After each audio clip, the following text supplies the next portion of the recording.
Okay? Suddenly, at this point, we notice, aha, there's a recession going on. And the Fed can act very quickly, okay, because monetary policy is decided by the Board of Governors in Washington, but more precisely by a subset of the Board of Governors called the Federal Open Market Committee. It's a committee of the Board of Governors. And they meet 4 times a year or more if they need to. So when there's bad news like this, they get together and they say, what do we need to do? We're in a recession, therefore we need to stimulate the economy. So we'll engage in an expansionary monetary policy. Actually, it's a lot more complicated than that. They have a 2-day meeting. They fight it out amongst themselves. They never used to release the transcripts. Now they do, with a 5-year lag. So you don't get to see them for 5 years. And you'll see that they really duke it out. But in any case, the Fed decides, okay, we need to stimulate the economy. They call the New York Federal Reserve Bank. And the next business day, bam, the money supply goes up. Okay? Bank reserves increase, the Fed buys Treasury securities, bank reserves go up, the money supply goes up. Okay. Then, this whole process plays out. Okay. So, I'm sorry, the process that I erased over here plays out. Okay. Interest rates fall. Businesses see the lower interest rates. They think about that. Is this temporary? Is it permanent? And finally, they decide we're going to increase government spending. Or sorry, we're going to increase investment. When the investment goes up, then the stimulus kicks in the product market, and eventually we reach this point. Everything's cool. Now, what Friedman said is, though, it takes 2 years. So 6 months go by before you recognize that there's a problem, then 2 more years. So that would be 30 months. 30 months in, the effect kicks in. Okay? Well, look at this. How long does it take, on average, for the economy to reach bottom by itself? 11 months. That's the average length of a recession. Okay? So the economy hits bottom and it starts to improve and it's going great guns, and then when it's already improving, the effects of monetary policy stimulate the economy, and so we go ba-boom, up there.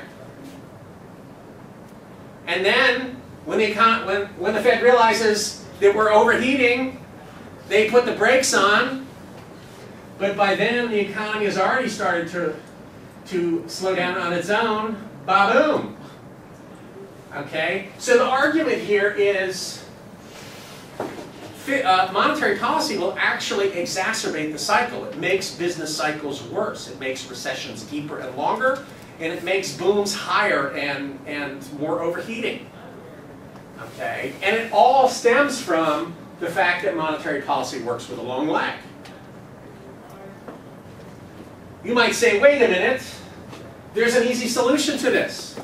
What is it? Any quant people out there? We just need to predict the economy 2 years in advance. Okay? So, if we're here and we see that the economy is going to start to fall, we pump it up early. We do our expansionary monetary policy early. Okay? Now, if you're an econ major, you take a course called forecasting, and you'll learn exactly how hard that is to do that. But actually, Friedman had an answer to that too.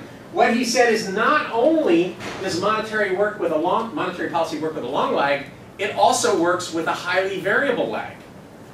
Sometimes it kicks in after 6 months. Sometimes it takes 30 months. We can't predict. It has a high standard deviation in the response, making it really, really, really uncontrollable.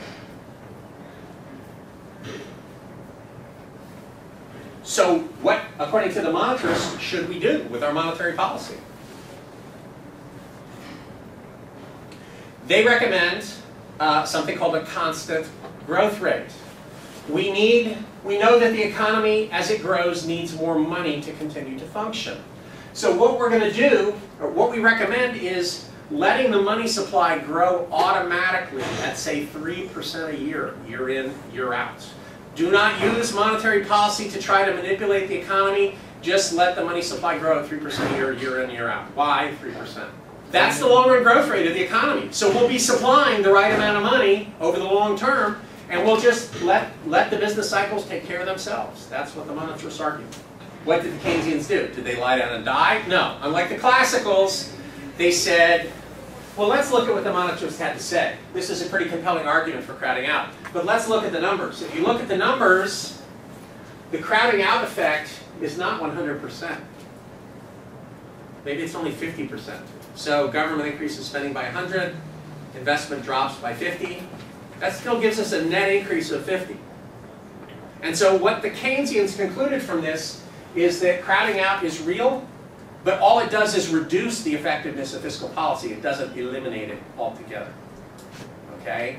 It turns out that if you look at the data, what you find is that the amount of crowding out is variable, and it depends on the state of the economy.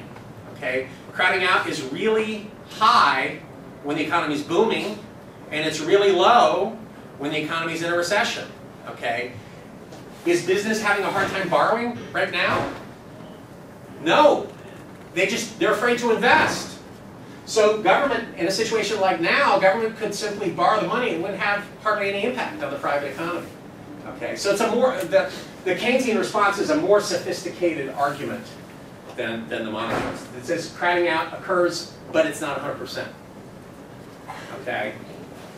And then the other thing that they argue pretty much is that fine-tuning isn't really possible, but maybe something like gross tuning is. Okay? Which means maybe we can't deal with small recessions, but with really big recessions, the margin for error is so much less. Okay? That using a fairly aggressive monetary policy still makes sense.